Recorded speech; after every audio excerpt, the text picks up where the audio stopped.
We promised you on this season of Super League Supermen that we would mix the old with the new. If you're a veteran fan of rugby league, my guest will need no introduction. If you're new to the game, how best to describe him? In football terms, think Brian Clough meets Jose Mourinho. From the Super League Supermen, we're coming to you today from the Stobart Stadium in Widnes. And any fan of rugby league will know that there is a name in particular synonymous with the Widnes Rugby League Club, and that's my guest today, Doug Laughton. Doug, great to have you on the show. Thank you, Sam. Here, Brian. A lot of changes since you were a player and a coach here. You're a Widnes man through and through. Take us back to growing up in this town, this famous rugby league town of Widnes. Well, it was, where I lived was like a horseshoe, and at the middle of the horseshoe was me. At the bottom of the horseshoe, Vince Guerreras.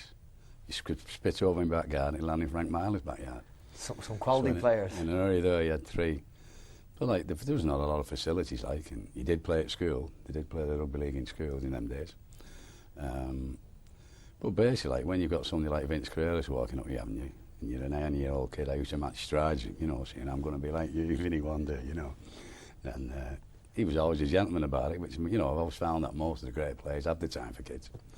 And he certainly had time for me. Very different from nowadays, isn't it, when you think that the superstar, your superstar hero, was walking up your street, you know, and having time to chat to the young kids. And plus our street used to be Wimbledon, Wembley, because there were no cars parked, you know. When you was playing chicken pass the lamppost, you had to sidestep that, and sometimes somebody'd open the gates, we'd have to jump that as well. So you learn to get them little steps when you're young enough. Was the Widnes Club the club you wanted to play for when you decided that you might have had a career in the game? I think every kid in those days wanted to play for his hometown club, you know. But I came down here and I wanted £500 to sign on. They offered me £450, and they virtually insulted my coach, who used to play for Widnes, I was like very fond of. So I said, we're out of here. And he said, you probably lost your chance there. I said, I was always a bit cocky as a kid, still am now, to be honest. And I thought, I'll get someone else. And I played in the town team game at the weekend. And St Helens said they'll give you 500 quid and 500 after 6 first team games. So I thought there was £1,000. So they came the Sunday afternoon to sign for Saints. I went to St Helens, 11 stone 4, went through. And Frankie Barrow said, are you a footballer? You're not big enough to be a rugby player. You bulked up and you turned yourself into one of the most notable loose forwards at the time. And that position of loose forward back then, that was one of the glamour positions on a rugby league side. Yeah, I would say it was. I mean, scrum half, obviously, with having Murph. Alex Murphy, one of the greats of the game, one of the characters of the game. What was your first impression on meeting Alex Murphy? Well, the thing about Murph, like, I thought he would read people's mind as well. And he'd tell you, like, he could actually, like Muhammad Ali, tell you what score he's going to win. We was in the Lancashire Cup at Warrington, and I said, only a kid, like, he's even going to win, Alex. He said, when I go from that first scrum, that Nina, because we had 2 rugby union players, Harvey and Nod, he used to call them Nina and Frederick. He said, if Nina catches the ball and I put him under the H's, we'll win. First scrum up, he gets the ball, bump, Harvey under the H's. And that's how he was. So you tend to, like, listen to people like that. And great education for you as a young player to come into that side and learn from the likes of Cornelius and the likes of Alex Murphy. Well, Vinci had just left Saints when I got there. But what I do know, I mean, if I'd have signed for Widnes for the 450 quid, I would have been half the player as I would have done going to St Helens. Because one of the things I used to tell people when I was trying to sign them, I said, you want to be a good plumber, don't go working with Leaky Joe. You want to be a good player, mix with the good players, because you pick up good habits off the good players. And you certainly had some significant clubs early in your career. You went from St Helens and moved just across Billinshill to the Wigan Rugby League Club. And did you feel it was a step up, or did you feel it was... Well, it fell out basically with St Helens because I broke my kneecap. I was in and out of plaster for 12 months. I had a screw in it and took out. And when I got the specialist, he said, you can start training, playing 6 weeks, he called me in. And like I just started my own business, just got married. Didn't have a pot to what you call it. And he said, call me in. And they gave me 25 quid less tax. So I went into the bar and threw it on to get the lads a drink. He said, you can't afford that. I said, well, it's not going to do me any good, that, I said. So I said, I want out of here. Anyway, they'd agreed terms with Wigan. And I said to Wigan, I'm not going unless they give me some money as well. And I said, I want to play an 18 game to play at Warrington just to see my legs any good, because if it's not any good, I said, I still don't want them getting anything because it upset me that much. Which helps you when you're coaching, because if a player used to get injured when I was coaching, so you all go to see him, or you won't be getting picked. Because that's when you're most vulnerable, when you're playing every week and all the lads are going for a beer and all this stuff, you know, having the crack. But as soon as you're injured, like, as if, like, you're a different person, you know. You moved to Wigan and you had success there, and you talk about moving from a place in St Helens where was very, very big and it was intense playing for a club of that size, and then you went to Wigan. You felt that the town itself was rugby league mad in Wigan.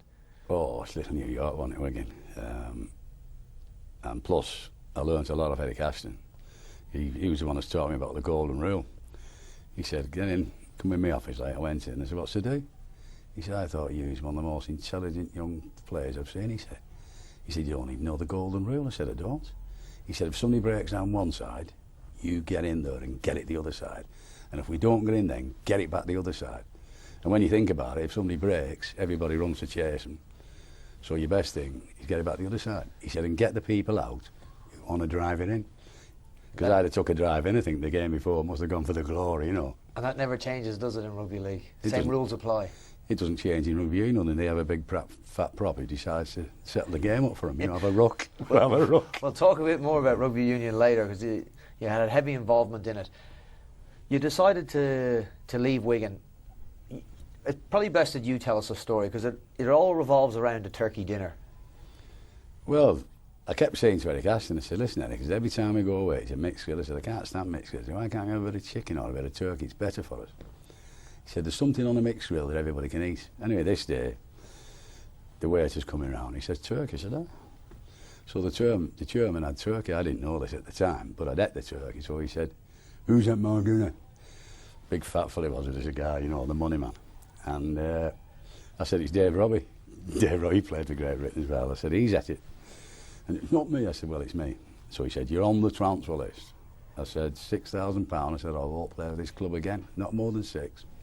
Because I thought I was worth about 15 each day, you know. Anyway, I was on for 6 and I ended up back at Witness. Why do you think they were happy to let you go? You're such a talented player and you're playing international. Were they worried about your injuries? No, I've always thought in my life that I'm basically unemployable, you know. Well, you've had a lot of jobs for a man that's unemployable. Well, no, but what I'm saying is, like, if you're going to boss me, I just won't be there, you know. I mean, I just think, well, I'm off. Like, are you jacking in, Jack? I might as well. Was there a little bit of that then? It was where you'd go where you felt you were wanted? Well, I had my own business and everything, like, and I think I got some of my cockiness off the Murph, you know, because I thought, well, if it works for him, it'll work for me. Because most people, you know, if my mother and father had crawled around the house, I'd have probably crawled. So we learn off other people. I probably got a lot of my cockiness off Murph because he was so cocky, like, and you think, well, that's the way to go. Tell me about putting pen to paper for your hometown team eventually. Took you a couple of clubs to get here, but you got here and you had success and significant success in 1975. Well, the first training session I went home and cried. Why? I thought, this will never work. Why? What had happened? Just no facilities and nothing seemed to be organised. I thought, God. And I asked for a move after. Well, there was no club or nothing then. I used to go to the Albion after training for a pint with the lads. Well, I was one of the lads in mine. And after about 6 games, I said, I'm going to ask for a move. And Big Jim was here then. He said, what's to do? I said, you're a good player. I said, this will never work. I said, nobody listens. I said, when I shout for the ball, I said, there's something on. I said, I should get the ball. So they're all, and Big Jim, when Big Jim says, we think we'll give that a go, he said, let's give him the ball and see what happens. And after that, we started to happen. Were you driving off the field as well? Were you pushing them to change off the field as well and try and put some facilities in place? Well, Vinci was doing that, because he'd only been here about 6 months, I think, when I got here. And I don't think I'd have come here unless my idol was here, Vincent, you know. So he was doing the stuff off the field. But, I mean, I thoroughly enjoyed myself here, don't get me wrong. It was like, but it's your hometown club, and this is like, so you say where I belong. And you got to go down to London for the big day out in 1975 and taking on the local neighbours, Warrington, and Witness were victorious on the day. Yeah. What do you remember about the game? That was a funny, because I'd been to Wembley in 1970 with Wigan and got beat, but I knew this time we were going to win. I don't know how, because everything was right, like, you know, on the day, everybody was the right frame of mind. We're all going down, prepared to die. You killed my father, you know, we are going to. And we did. And probably the nicest thing is when you come back. But I don't really, you know, it seems when you win, it seems like Wembley's gone like that, you know. When you lose, like, well, I've always been a terrible loser. When you lose, it lasts for a lifetime, really, you know. I still remember losing the 1971, you know. But when we came back, because we'd not been to Wembley, I don't think, since about 1964, something like that. And then they hadn't been in 64 before 19, so they'd been to Wembley maybe twice. And it was every kid's dream in those days to go to Wembley. And the crowds, like when you come back and the open decker bus, like, well, I just nipped off at the Albion, and it's because they had to go up round there like an hour to skipper, like, I just nipped off, and when they come back the other way, I was outside having a line. Surrounded by fans, no doubt. Yeah, just like that, wave to Mick Adams.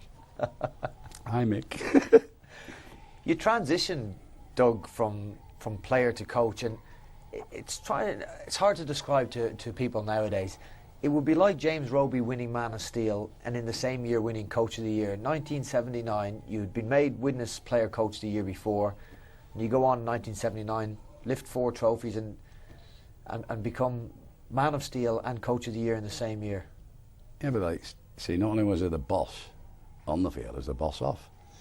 So it made it more important what I said on the field, because if you didn't give me the ball once then, you won't get picked next week. So I thought it really worked, like. But I had like 40 odd men working for me then as well, so I was a businessman as well. So, and I signed a goal kicker, because I kept it, like, one of my great friends, Frank Mile, was the coach before me, and I kept saying, we need a goal kicker, Frank. And like, when we say we won 4 cups that year, the first cup, I signed this Mick Burke from Rugby Union on a stretcher, basically. I said, can you kick goals? He said, yes. He promised me. I said, where from? I said, anywhere. He said, I don't miss. And we scored in the last minute of Lancashire Cup again, Words, and we got hammered by Words. Third pack hammered, I was in our pack. And we scored in the last minute, and he has to kick the goal off the corner flag to win. And everybody's saying, we never kicked these. He said, he kicks them anywhere. And over it went, like. So we won, so that made a difference. You're a team man and a team player, but you also had what you describe as a little bit of an ego, as you were a confident, cocky player. How did it feel to get those individual awards of Man of Steel and Coach of the Year? Well, I thought I deserved it. I thought I deserved it. You know? No doubt you thought that. Don't want to like sound modest here. No, just no chance of that, though. It was a great honour. Yeah. You know, and like, I mean, I used to be a bit blasé about lifting cups because I'd always like won everything as an amateur, you know. But like when I got to the Wembley one in 1974, I thought, I don't know if I've got it, and all of a sudden this force, and I don't know where it comes. And when I see myself on the telly, I thought, come on, you know, because I was naughty for not waving or nothing like that, you know. When I was at Leeds, you expected you shout, Dougie, give us a wave. I thought, you're not getting one, you know. Well, we're going to talk about your Leeds experiences. We've got a short break coming up now, plenty more to cover with you, Doug. Join us after the break. It was a massive occasion, but you did come up with your super try on the day, didn't you? I did, and Dougie, if you're watching, you're wrong. Well, Doug, a spectacular try and scored by a guy you signed, Carl Fitzpatrick. You brought him here to Widnes. Yeah. Well, his dad wanted to come to Widnes because he said I'd teach him how to play rugby or something like that. But what he's on about there, like I used to say, like chips over the top, you know, go with fish, like, you know. And that was one of my sayings, because it is a rugby ball and not everybody can do a good chip. I used to do a chip myself, and sometimes it worked, sometimes it didn't. I hear stories about you in your suit with your shoes on, coaching teams, and if they weren't able to do it, the players you were coaching, you used to sometimes step out onto the field in the slip-on shoes and show them how to kick and how to pass. Well, I wasn't a very good kicker, but I'd try. But the first time I came back here, we had Kurt Sorensen, and they said, like, I'd coached a game, and I said, I'm going to teach you how to defend. I said, Kurt, run at me, and he had my suit on. He said, you want me? I'm a big strong lad. He says, run at me, his eyes. He said, run at me, his eyes. I went, bang. He said, I said, that's a judo. He banged his head on the floor. I said, that's a judo throw. We're going to have to get somebody down to teach it. Because you can learn. I really don't think anybody came out of the mother's womb juggling 30 balls in the air, which I've seen people do. So it's obvious if you work hard enough. I used to practice my long ball. I used to tie a scarf around the goalpost. Practice my long ball from either side forever. And when we played in the semi-final of the Cup against Featherstone, I used to know the other players too, and I had the full-back box. Nobody passed him, unless it was Vollenhoven or Boston or Fire. Nobody got past him. So I brought through a try, puts us at Wembley in the last few minutes. And I'm thinking, Boxy will take me out. Where'd I go? Well, we had this winger who used to run with his knees up like this. So he caught like maybe 1 in 3 because the rest he knocked out with his knees. So I veered towards him, threw me a long ball. Boxy takes me out.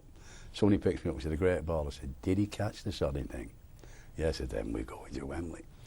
So it's all about trying to improve on everything you can do, you know. Practice makes perfect. Yeah, it does, I think. Did you spend a lot of time away from training sessions when you were a player, just working on your own individual skills? Yeah, hours and hours, yeah. If you go to 139 Stewards Avenue, there'll be a hole in the brick at the back where you should practice me little short passes, flicks and all this, you know. Well, all of this work that you put in paid off, and it didn't just pay off on the club scene, but it also paid off in the international scene, where you probably didn't maybe win as many caps as you should have done, considering the player you were, but you were a part of some very, very significant Great Britain teams, and none more so, I guess, than 1970. You played in a World Cup final and also were in the last ever team to win the Ashes. Special time and a difficult team to play against the Australians. Well, the snag is when, you know, it's like playing your first in Challenge Wigan Derby. Everybody says it's different, and well, it is. And when you get in Australia, from the minute we step foot in Darwin, they're all saying, "We'll be guard to get you. You pommy this, you're getting all the muck put on you can get every time you pick the paper up, you're a load of rubbish, you know." Anyway, in the second test, we had Sid Hines playing from Leeds. He was a good one. Well, this big Artie, King hits me. So I'm coming round, I said to Sid, "What happened?" He said, "Big Artie got you." He just walked past and whacked you, you know. I was out cold and I come round. I said, "We'll have to get him back then." So like I come in the opposite side where he was getting the ball and bang, you know. And as he went down like that, his head come up and Sid kicked him in the head. I said, "Sid," you killed him. So when he come round, I said, "You all right, sir?" He said, "What happened?" I said, "Big Doug and little Sid got you." But it was, you know. Yeah. Did you find any time to play rugby in those games? Well, there's big men now, like, but like something like that Ab Cherry, like, and there was, you know, Millsy, like, for a big fella, like, he started here, like, from his neck and he goes to his shoulders. And he had a 34-inch waist when he was really fit. And lightning quick and quick hands and intelligent man. You just wouldn't want to go there, you know. You went there as a loose forward in your own head, but there was another loose forward that was vying for that coveted jersey. And I'm told that you got on the plane and you let the great Mal really know that he might have to play in the second row because you, Doug Laughton, wanted to play loose forward. As I said, you've got to be cocky. Like, if you don't think you're any good, you won't be any good. What was Mal's reaction? Well, at the end of the day, like, we made a good, because I kept asking him to do this move, but he wouldn't do it, you know. Anyway, playing that last test, and I think we scored 5 tries to 1, and they were in front on goal kicks because they picked their own ref. The best goal kicker they had was Phipps. So I said to Malcolm, about 5 years ago, I said, "You're going to have to do that move." "Well, I'll do it then, you mind me." So he said, "This is how it was, Malcolm." Like. So I said to Roger, "He's going to do the move, get with us." So all the move was like, he just went, because they're all going for him. I said, "Just hold the ball and I'll take it off your hand." And off I go, Roger, and won. We won the Ashes. And Millsy said, I was there that day, he said, "I watched you walking off the Sydney ground." And his chest was like this. Because we've done him, like, because he kept saying you've no chance. And he put that much muck on you, you know. And so you've got to be like special people to win that. To be to be in a side that last won an Ashes test, and it's been so long now, too long many would say, for the England/Great Britain side. Do you realise now how big an achievement that was? Did you realise it at the time? At the time, before that last test, Jack Hyde, the manager, was mad about somebody present trophies to the kids, school kids, in this park the next day. I said, "Jack, just shut up with you." I said, "Let's get the sodding Ashes one." I said, "Somebody will do it." Well, of course, when we won, we partied all night, and like 4 o'clock in the morning, I think I got to bed. 8 o'clock, the knock comes on my door. He said, "Nobody else will go." They all said, "Send him. Send that Laughton fella." So I went, and I used to write a little column for only by mail, for the Evening Post and Chronicle in Wigan. And I put in that column that I've seen kids play today with skills which took me 10 years to develop. And when this lot come through, we'll never beat the Aussies again. Well, unfortunate words turned out to be true. You could see it though, they were special. Well, we've got plenty more to cover with you. Time now for a short break. Join us after the break when we'll speak further to Doug about his career in coaching and his raids on rugby union.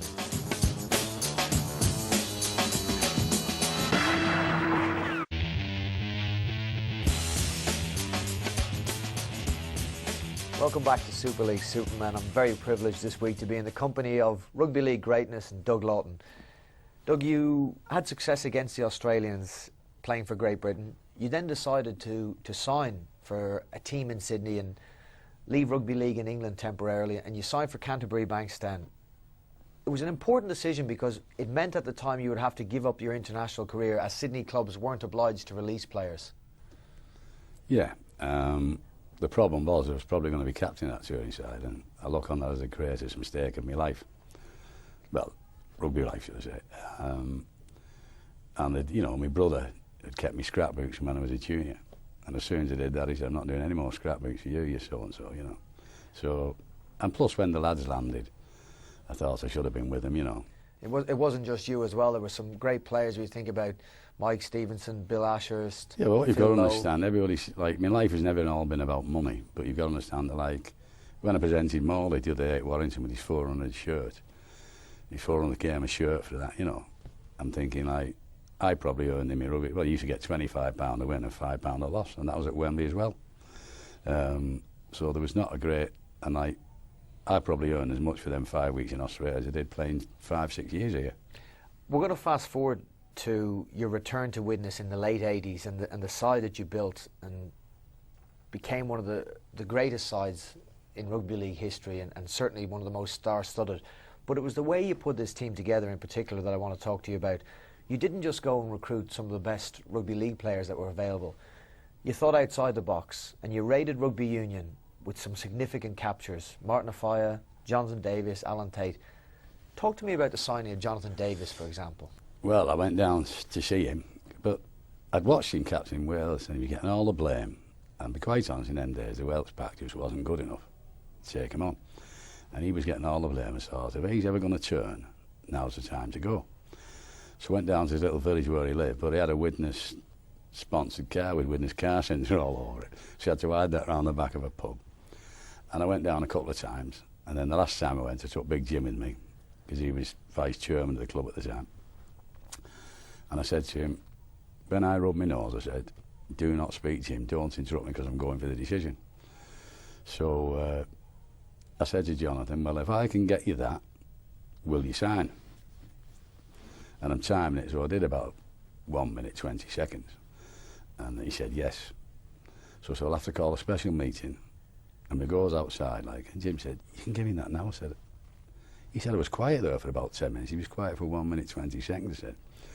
So I said, I was calling us, he said, you can give him the money now, he said. They'll go to that and all they will. I said, well, we tell him that, he'll want more, he won't be happy. I said, he's happy at the moment, let's go and have a pint, ring him at 12:15, like I said. And when we went in the pub, he was the landlord, and he's the chairman of Connecticut. You could smoke in the pubs then time. So I goes in and Jim says, this is such a buddy, the chairman of Connecticut went. He said, you've not come to sign that Jonathan Davis for him. Jonathan Davis, I said, he's not made rugby league. I said, he's a midget. Give some other name we were after. You're worryingly convincing as a lawyer. Well, yeah, I've had plenty of practice. Another great name that you brought into rugby league and you blessed the game with this man was Martin Offiah. Tell me about coming across Martin Offiah. Well, I was talking to Ray French, and his lad played, and he said, my lad played again, this kid in London, he said, he's run rings round me, he said, never seen anything like him. He said, he's as good as Vollenhoven.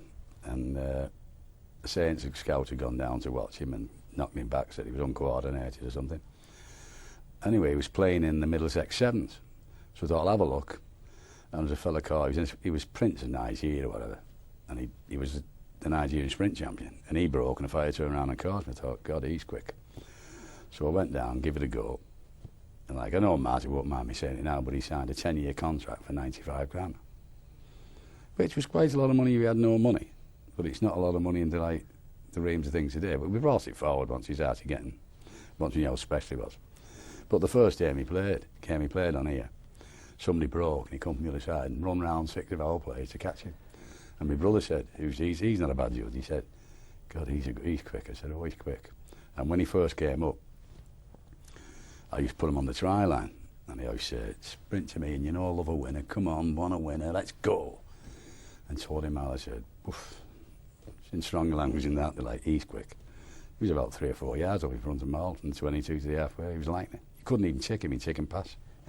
When you think of these players that you got together with with Tate and Bateman and Colotto as well. That's another one. You were thinking outside the box all the time. What made you go to rugby union and get these players? Well, it was just at the time when freedom of contract had come in. Where before then, as I say, it was £25 a win. It might have been 30 in them days and 5 a loss. But like, if a player just getting that, all of a sudden he wanted 16, 18,000. So me being a bit of a businessman thought, well, 10,000 times 10 years is 100 grand. So I can entice people with that, because they weren't getting paid in rugby union then. So I thought, and I'm not paying any more than I'm paying. And like Jonathan Davis cost me, he'll not mind me saying now, his deal was 135 grand over 3.5 years. And his first payment was 35 grand. And we got 15,000 for Salford, where we normally got 4.5, 5. So we got 10,000 times a fiver for his first game. And at half time, the German come down and said, you'll have to put him on or they'll lynch you. I said, I'm not putting him on until the game's won. I said, because he's lost half a stone in 5 days. I said, he's a bag of... No, I said, but when the game's won, I'll just stick him on. I'll stick him in the centre or on the wing. Let him have a couple of runs. I said, don't do any tackling, Jonathan. Just get the ball, see a gap, run. And I think he had one run, about 30 yards, and the crowd was in uproar, you know. Lifted the roof off. You merged all these players from all around the world and from the different codes into a team that eventually became World Club champions on a very, very special night against, again, another star-studded side in the Canberra Raiders. I went to watch them training that day, you know. I thought, God, these are good. They had 9 current Australian internationals, of which, like, some of them in the key position, like scrum half, loose forward and standoff, which is the 3 key position in those days, but still probably is now.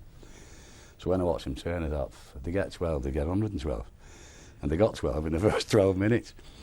But like a fella called Pikey, who we signed Lee, like, I mean, normally didn't sign the Pikey sort, because they always wanted people with pace, like, but he just did a few little magic things, a few little moves that he could do, like the slow dummy. Because like one of the things I used to teach people is like how to do a slow dummy, because that doesn't kill anybody, you know. It's like you've not even seen anybody say, I like me bacon and eggs, or what a nice girl that was, or words to that effect. And I learned that off Eric Ashton, because he used to do a lovely slow dummy, because like, it does, that gets, believe you going. You turned out to be a very, very good judge of a young player. You were able to spot talent and became famous for it. You also had to learn how to manage these personalities. You brought superstars into the game, you created superstars. When you went to Leeds in a high-profile move to go and coach Leeds, you had to deal with some superstars there. I'm thinking about Gary Schofield, Ellery Hanley, Andy Gregory. Yeah, but like I think like one of the secrets of being a man manager is to treat everybody the same with respect. I mean, even the kid I speak to, like I'd speak to a 30-year-old. I don't talk to him like he's a 10-year-old, you know. It's like that with my grandkids now. I talk to them like they're men. And like they tend to trust you. And I can be trusted, you know. That's the main thing, my word and my bond. You know, I'll keep that. But we had this fella called Mick Waddle, who my mate Brian said, you want to get him, he's a tough lad. Well, I signed him. And after 20 minutes I thought, you're not going to make it. So he had to give me another couple of games and said, Mick, I said, I need a word with you. I said, get a move now. I said, if you go back in the 18, you'll be stuck there forever. I said, you're never going to make me first team. He said, not me. You're not that quick, I said. It's just, I just know you're not going to figure my plans. So like the chief executive called me and said, who do you think he is, that Laughton?